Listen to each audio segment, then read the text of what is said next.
We're definitely due for an outtake special. I've already got like 30 minutes of outtakes now. Editor Jasmine here. That was back before the strike, in fact. Before I had hours upon hours upon hours of outtakes. On the plus side, though, it means that times where I don't have an episode ready, at least I have something to give you lovely people. And anyway, I had told you I was doing a brief hiatus anyway, so it's not like I'm breaking any promises here. Enjoy! Welcome back to Retelling the News, and today we are going to be discussing the recent casting announcement for the off-Broadway production of Little Shop of Horrors, and joining me today are... Yeah, go ahead and introduce yourselves, folks, while the garage interrupts us. I remember the first time you heard this, Shami, it spooked you. I'm not quite sure what just happened. My room is right above where the garage is. Oh, you just froze. Yeah, I froze, did I? Was. Like, I have very sensitive hearing, so... My camera's crystal clear. It's Jasmine's camera's very slow. So one of us has connection issues. That's great. Boo. And yeah, your camera's been slow back. It says, on Jasmine's and yours, both of yours, it says actual recording is higher quality. Yeah, same with yours. It pretty much says that all the time. Well, should I turn my camera off or? It's up to you. Yeah. Right, but I missed, Jazz, I missed what you had said after Welcome to Retelling the News. Oh, okay, so you missed it all. That's fine because Yes. the garage ended up interrupting us anyway, so that actually worked out. Oh, outtakes. From the top, there we go. You. Go ahead and introduce yourselves, friends. Hey. Oh, Shami first, from then the Bex. top. This is a mess. Dang, I actually didn't realize there was a video. I just seen the headlines. Oh my god, I'm terrible at research. They do a little, where they're like, hey Blue, hey Woo, and they start talking about like gardening, and like, it's very cute leading up to their announcements. Okay, I'm gonna be looking that up now. Okay, here it is, I think. Oh, how cute. I'm just gonna give it a quick watch.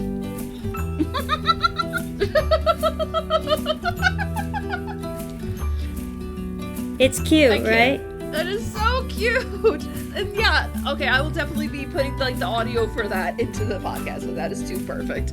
That was adorable. But God, I'm gonna have to put so many dollars in the jar for this episode. Alan Menken didn't do lyrics, sweetie. That was Howard Ashman.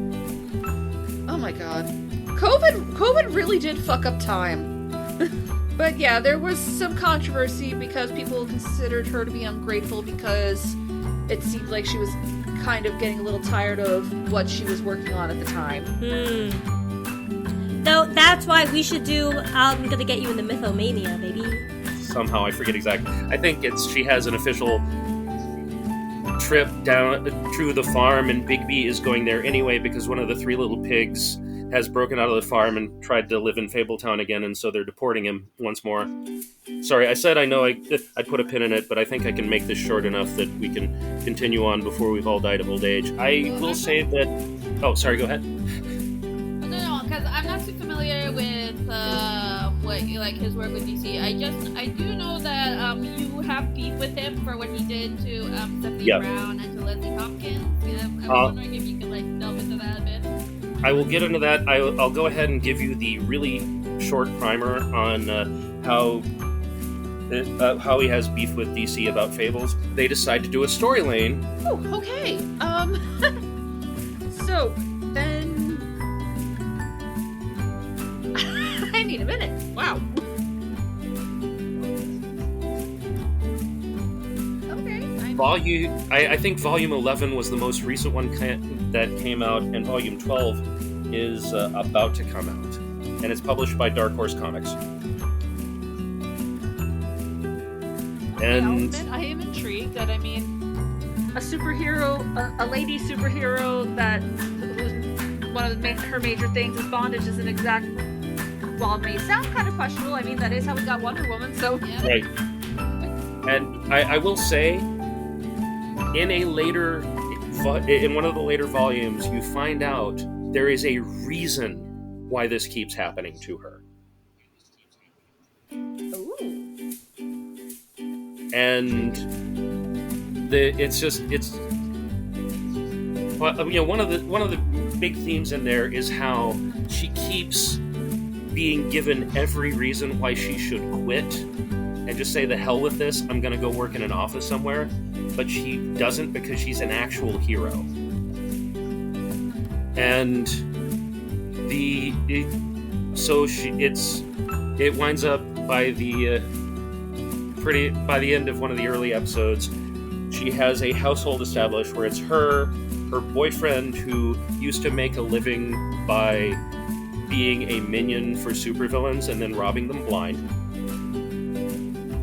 her best friend forever, who is a ninja from New Jersey, and that is one of the members of her super team who the vast majority of the members of her team are assholes to her. She is one of the two that are the royalty of the ones who hate her the most. But the fourth member of Empowered's household is the caged demon wolf, who is a disembodied extra-dimensional being that she trapped in this power-sapping bondage belt that she got hit with in a previous story. That when she slaps that on the host, because he doesn't have a physical body, he just winds up getting pulled into the belt. And his dialogue is like, what if Stan Lee got bitten by a radioactive thesaurus?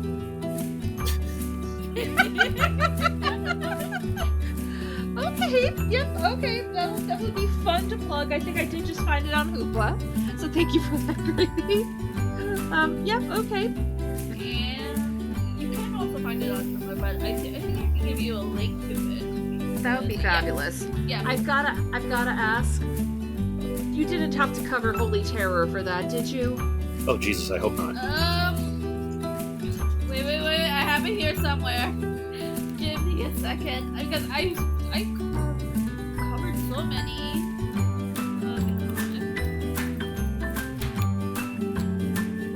Oh wait, I think I did. I knew it. I mentioned Holy Terror in here. I mean, you kind of have to. That was the one that started out as Batman fights Al-Qaeda, and then when DC was like, yeah, this is a little much for us. That's the exact quote I have.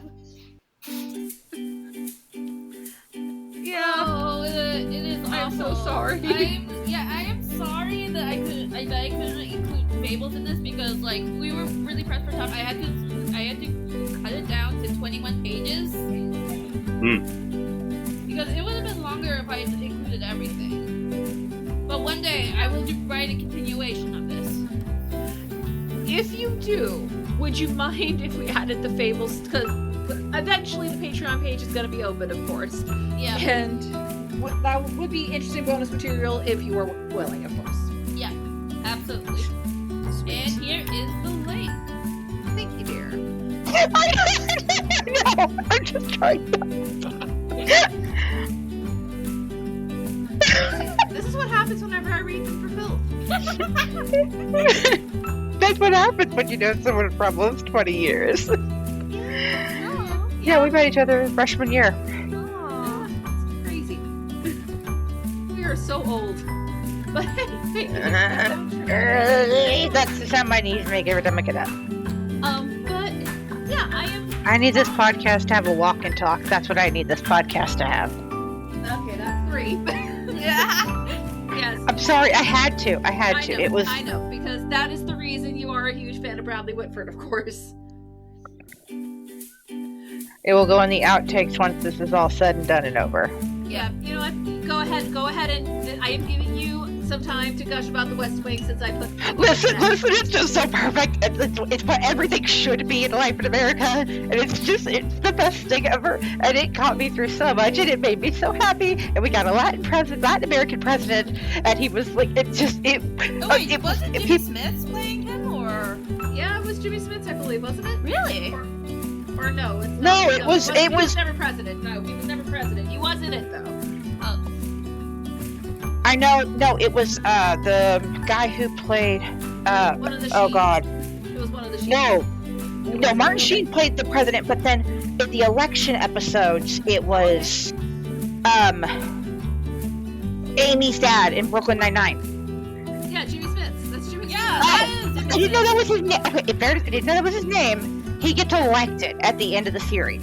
Okay, didn't know that. Yeah, no, Jimmy Smith has played the father of a good chunk of my favorite characters for some reason. No, it's like a running joke, like on Brooklyn Nine-Nine. It was like, it's the reunion. It's the president and his assistant. That is true. Because of the dads, yep. I guess I'm allowed a pen for Brooklyn Nine-Nine now. Sorry, I'm sorry. It's okay. This is for It's fun. all in the outtakes. Exactly. No, but To a swell start. And then, who is that nice older gentleman who played the Republican? He was on MASH. Oh God, it's gonna bother me now. Whatever. But he was pretty. It was just wonderful. Like people actually got along. There's like a bit that says, "I will be nice to the Supreme Court justice when he believes in the rights of trans, gays, and all these minorities." And he's like, "I'm gonna beat this man over the head with a cricket bat." Yes, I know who you're talking about because he was in the 10th Kingdom as the dad. Editor Jasmine here. Yes, I know. Jail for Jasmine for 1,000 years for forgetting John Larroquette's name. I'm sure at least one of you lovely listeners were yelling about it. You have my sincerest apologies for getting his name, but again, this is what outtakes are for. I'll even insert a clip from that scene that they were talking about to make up for it. I will kill people today, Leo. I will kill people with this cricket bat, which was given to me by Her Royal Majesty Elizabeth Windsor, and then I will kill them again with my own hands. Well, Dryfoot's an idiot. Dryfoot's a Supreme Court justice, Lionel, so let's speak of him with respect and practice some tolerance for those who disagree with us. I believe as long as Justice Dryfoot is intolerant toward gays, lesbians, blacks, unions, women, poor people, and the First, Fourth, Fifth, and Ninth Amendments, I will remain intolerant toward him. Nice to meet you. Which, of course, we will cover someday.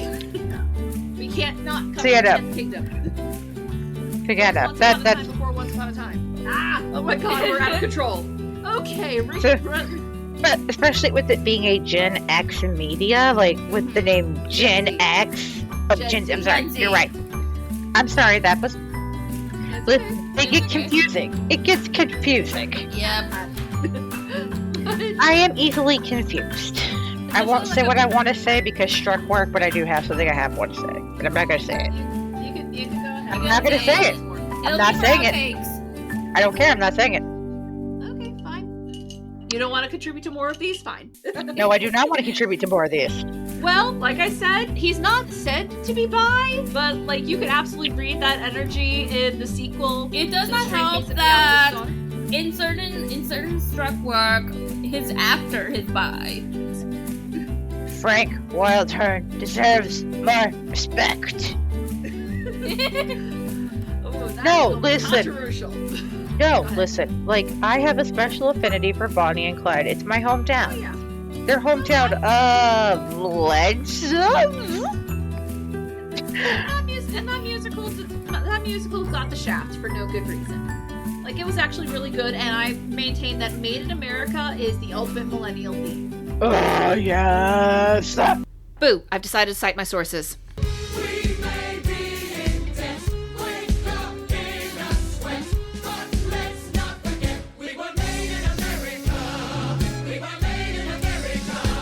Need I say more, gang? I think not.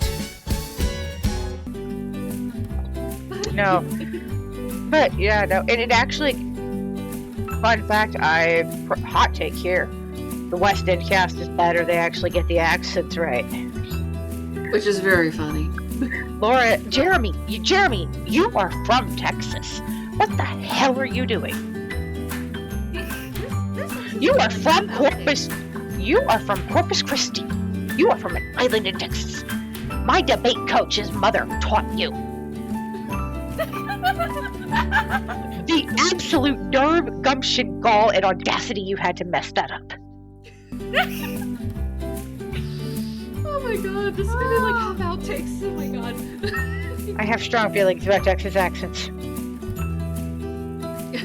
But, oh my god, how did we get so off track? Me? My med's wearing off. I can give you any number of reasons. Okay. But yeah, was it crouching dumbass? Crouching more on hidden badass. Thank you. And speaking of which, this is actually not the only episode you will be getting this week. Some weird shit went down just in time for April. We have some good strike news-ish. Negotiations are still going on into Friday night. Yes. So Yep. hopefully. Because don't get me wrong, this experiment on avoiding struck work has been interesting. We do not want it to continue for very much longer. I need it to be over by December 1st. Please don't let it go into the new year. Please don't let it go into the new year. Let us cover certain shows that are going to be coming out. I I need would love to get that traffic. December 1st to not be a problem. Shamila doesn't know. That's just that. Yeah. Basically, we're going to a Vampire Diaries con. Aw. And we kind of need to have a point to being there. Oh no. Did they ban cons? Because I do better. So they're allowed to be there. Okay. That's about people are asking. They're like But no pancakes or cosplay. waffles. What's your favorite color? They're not allowed to talk about the shows themselves. Yeah. That they're there. That the thing is for. It's like having an eclair without the cream filling, pretty much. Exactly. That is I'm so like, true. look, I love you guys, but I'm not here to find out what your favorite color is. Yeah. Jazz will tell you when I went in April, I had questions in a notebook. I wrote them down. I have a Shamila, I'll send you the photo, but I have a photo of me and one of the actors where I have my little notebook in front of me, and I'm like, Aw. It was adorable. And His- this was like a side character that I'm pretty sure Callie is the biggest fan of. I don't know. Who's the character? Tristan DeMartell from the originals. Yeah, I tell you, side character. Season Like, 3. he's in, like what, 8 episodes? Maybe. Because he didn't come in till episode 3. Then he left in episode 10. Then he was in episode 14. But And I love him. All of my cold, dead heart. yes, they do. It's adorable. And you know what? He's the only one on that show who is actually a count. Getting back to our roots here. Yeah. Okay. Getting it back over here. Okay, His sister's a anyways. countess, in fairness. Yes, but you get my. I know, I'm joking. I do get the joke, yes. Yes. And work night shifts. Well, I don't work night shifts anymore, but when I did, I actually had a vitamin D deficiency because I literally did not see the sun. I worked 11 p.m. to 8:30 or 11:30 p.m. Yeah, 11 p.m. to 8:30 a.m. and then I slept. My doctor was like, "You have to take vitamin D. You have none." Not literally, but you know. Anyway, final thoughts. So I decided to have a few backups with.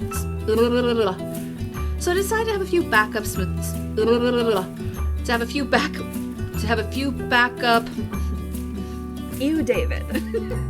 Oh, does that count as a pen? Sorry. Yeah, that's okay. Yeah, put the pen in. It's I'm okay. It was sorry. cute, though. Yes, we are continuing tracking how much I owe the Creators Fund with this here mason jar.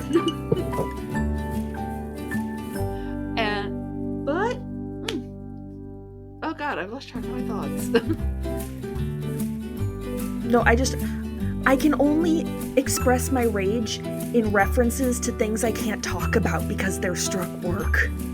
I will gladly take the pen so you can get this off your chest.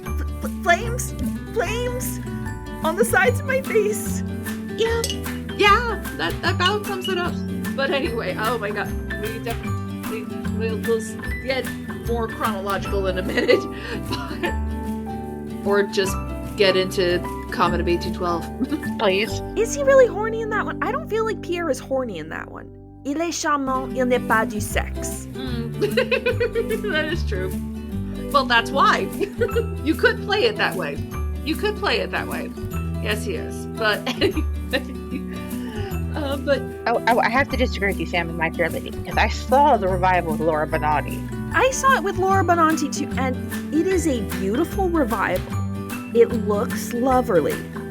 But my frustration is that I feel like there could be more done. It just felt like it was restaging it the same way it would have been staged back in like the 50s or the 60s, except the cast was more diverse. Well, and not just that too, but also, I mean, typically Eliza stays at the end. And Eliza walks out. She does not stay with Henry in this production. She simply walks out. She's like, I mean, she walked out when Laura Benanti was. That was a thing from the beginning. No. Oh, sorry. Let me finish, because I saw the same staging come to Boston, and Eliza did not walk out in Boston. It ended with Eliza where the devil are his slippers, and she gives him like this look, but then the lights start to go down, and it's not left clear whether she turned around and went back out the door because of his bullshit, or if she stayed. In fairness, it does seem like Boston is the place where they test things out for... Oh, no. This was the touring version that came after the New York revival closed. Oh, I see. Never mind then. Also, I have two things. I would like to just interrupt this real quick. Partially because, just so you know, the next 20th of May is a Monday. So we are definitely fucking doing something My Fair Lady related. And also, apparently the WGA and PTP have just reached a tentative agreement. Well, Matt just posted this tweet like 6 minutes ago. They've reached a tentative agreement. This was made possible by the... Okay, so... Oh, wow. Oh, Adam Conover posted about it, so I can actually believe that would happen. Now we have to wait and see what SAG-AFTRA gets. Wait for SAG-AFTRA.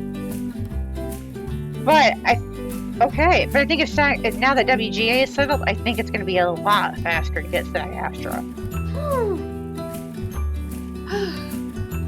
But okay. Solidarity forever. Okay. Anyway, God, I have like 2.5 hours of outtakes now. Again, ha. You really think 2 hours of outtakes is a lot past Jasmine? Lol. Back before Anthony Ramos was El Piano, because he did a very dumb thing. He did a very dumb thing. How are you gonna fumble her like that, man? She has an Emmy. Emmys are the best awards for combat. They can poke your eyes out. I didn't even think of that, but that's very true. It's just like, listen, I get it. Nobody deserves to be cheated on in general, of course. But you had Jasmine Cephas-Jones! What were you looking for? Look at her! It's the same energy. It's the same energy as what we're dealing with. You have to be more... Wait, which would... There have been so many celebrity breakups The ones that are year. specifically happening right now. Oh! Again, do you have any idea how little that narrows it down? I didn't want to mention Struck stuff, so like that's why I was Are like... we talking Sophie Turner and Joe? Yes. Yeah. Was there cheat? I think she has an Emmy. Did he cheat? I don't think he cheated. She does not have an Emmy, and it hasn't come out that he's cheated yet. He's holding their children hostage by not giving her their passports. Yeah, no, it's all done. It's like, a very different situation, though. See, I thought you were like talking about Benjamin Elliott cheating on Natalie Portman. For some reason, I thought climate activist. For some reason, I thought Joe had cheated. For some reason, no. I don't know where I got that. I mean, I wouldn't be surprised if it turned out he had. That is also true. Because I know she found out from the media in London, like, so that may have been where my confusion was coming from. Fair enough, but okay, we need to pick it up a bit here. Back on track, yeah. We need to pick it up a bit, because unfortunately people have to work in the morning. I activated Siri. How did you activate Siri? I said seriously, and Siri got activated. Jesus Christ, this isn't about you. You know what disappoints me, realizing what Sam said about this actor who played Anthony? That man should have played Kevin Price at some point in Book of Mormon. That man should have played... I don't care for Book of Mormon. Well, I'm not saying it's my guilty pleasure. I know it's bad, but it's a guilty pleasure. But he has the look of a Kevin Price. They saw it right around when they were starting to deconstruct. I broke Sam. Okay. Anything that involves the fucking Trey Parker and Matt Stone, I'm immediately like, but it's the only thing that I remotely enjoy from them. So yesterday I went to go see Angels in America, and there was a break between Millennium Approaches and Perestroika where I had dinner, and I went and I had dinner at like a nice swanky restaurant, and then I didn't have dessert there, and I came out and I'm like, part of me just really wants an ice cream from McDonald's. I didn't end up getting the ice cream from McDonald's, but I kind of wish I had, because what I did was I went into a vegetarian/vegan restaurant and got a vegan chocolate strawberry milkshake that was made of coconut milk, and they told me I wouldn't be able to taste the coconut. They lied, and I don't like coconut. Oh, yeah, coconut milk is very strong flavor. They lied, and that's wrong of them. I still pay for it, and I tip 20% because that's what you do when you go out to eat. Hell yes. Wait, I thought that was Reagan. That's what I said. You said Nixon. Yeah. Oh, God. I thought you said No, Nixon they for some didn't. reason. I thought you said Reagan. Yeah. Jazz, You said I'm biting Reagan. my tongue so hard right now. What? There was a quote from a struck piece of media quote that when you said that, my brain immediately went to it. Rip that actor. You know what I'm talking about. I'll mention it once we're done recording. Well, I just didn't want to add a pin. Okay, fine. From White Collar, Mozzie, we feel grateful even if we go but from the frying pan into the fire. Callie, I'm pretty sure he was quoting somebody else. Because that was Well, yes, but that's like...